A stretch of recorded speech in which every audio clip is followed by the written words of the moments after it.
I think we're going to see, firstly, this trip being a very positive, warm affair, right? Ultimately, both sides have to show we're committed to the transatlantic alliance, we're friends, we're in this together, we're standing up against our enemies, rivals in Russia, arguably China.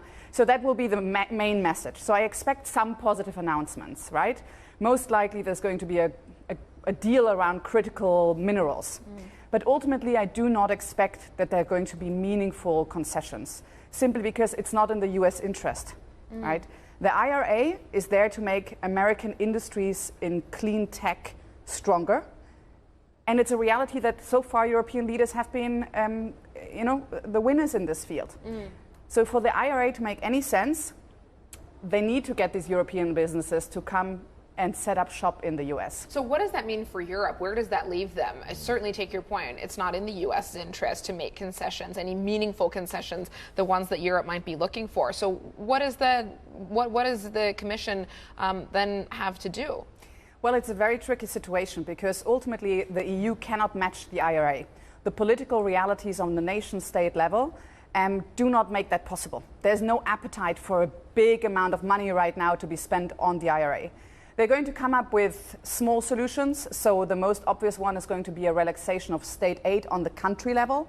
France, Germany, they've done this repeatedly throughout the pandemic years, and they're going to continue to do this. But that means that some countries that do not have the same financial muscle, like Germany and France, are going to be missing out. And they're going to say, hey, that's not fair, what about us? And so you're going to have a lot of negotiations within the EU, which take time. And by that point in time, a lot of businesses will have said, you know what, guys, we're out of here. We're going to set up shop and expand our presence in the US because it's simpler, it's straightforward, it's already there, and you're still arguing about it. Is it a case of too many cooks in the kitchen, perhaps, as well, spoiling the broth a little when it comes to Europe? Because you have to sort of find a combined deal that works for everyone, whereas with the United States, it's kind of just sorting themselves out. And then you have this green alliance sort of happening as well with Canada, and that's something entirely different here as well. So is it a case of just too many people that need to get involved when it comes to Europe in order to certify a deal? Well, I mean, that's the nature of the EU, right? You have the US, one big country, and the EU, 27 member states with very different political agendas and realities.